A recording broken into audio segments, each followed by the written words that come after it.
Face mass திறக்காம யாரை வச்சு பார்க்க போகிறோம்னா அதிமுகவில் பார்த்தீங்கன்னா இந்த ஒரு பிரச்சனை போயிட்டுருக்கு. ஓபிஎஸ், டிடி தினகரன், சசிகலா, இபிஎஸ்ன்னு சொல்லிட்டு இங்கே அண்ணாமலை பார்த்தீங்கன்னா அவருக்குமே பிரச்சனை தான். ஒருவேளை மத்தியில் திருப்பி ஆட்சிக்கு பார்த்தீங்கன்னா பாஜக வருதுன்னா அண்ணாமலை பதவிக்கு மிகப்பெரிய ஆபத்துன்றாங்க. ஒருவேளை ஆட்சி பார்த்தீங்கன்னா மத்தியில் வந்து பாஜக வரலன்னா அண்ணாமலை பதவி தைச்சிடும். என்னப்பா இப்படி சொல்கிறீங்கன்னு கேட்டிங்கன்னா அப்படி தான் இருக்குது.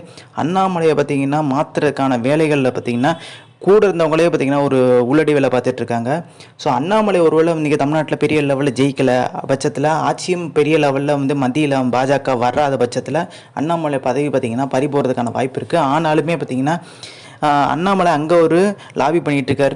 அவர் இங்கே நம்மளுக்கு தெரியும் மோடிக்கு ரொம்ப நெருக்கமானவர். ஸோ அதை வச்சு பார்த்திங்கன்னா தன்னோட பதவியை தக்க வச்சுக்கலாம்ன்ற ஒரு முடிவுக்கு பார்த்திங்கன்னா ஒரு யோசனையில் இருக்கார். ஆனால் சுற்றி கட்சியும் உள்ளே பார்த்திங்கன்னா நிறைய உள்ளடிப்புகளை பார்த்திங்கன்னா அண்ணாமலைக்கு எதிராகவே பார்த்துட்ருக்காங்க. ஸோ ஒரு பக்கம் பார்த்திங்கன்னா அதிமுகவில் எடப்பாடி அணியும் அண்ணாமலைக்கு எதிராக வந்து காய் நகர்த்திட்டுருக்காரு எடப்பாடியுமே. ஸோ வேலுமணி பார்த்திங்கன்னா கடைசத்தில் வேகமாக ஒர்க் பண்ண ஆரம்பிச்சிட்டார் கோவையில். முக்கியமான காரணம் சொந்த தொகுதியில் பார்த்திங்கன்னா செல்வாக்கு இழந்துருவோமன்ற ஒரு பயம் பார்த்திங்கன்னா வேலுமணிக்கே வர ஆரம்பிச்சிருச்சு. ஸோ அது மனசில் வச்சுட்டு பார்த்திங்கன்னா கடைசி நேரத்தில் கோவையில் வேலை பார்த்தனால பார்த்திங்கன்னா திமுகவுக்கு ஒரு சாதம் வருமான்ற மாதிரி வந்து ஒரு பேச்சுக்கள் இருந்தாலுமே இன்னும் வரைக்குமே இந்த மக்கள்கிட்ட கேட்கும்போது கோவையில் பொறுத்த வரைக்கும் அண்ணாமலை தான் பேசிகிட்டு இருக்காங்க. பெரிய லெவலில் அண்ணாமலை ஜெயிக்கிறதுக்கான வாய்ப்பும் சாத்தியம் அதிகம்ட்டாங்க. ஸோ இந்த information like share thanks for வாட்சிங் திஸ்.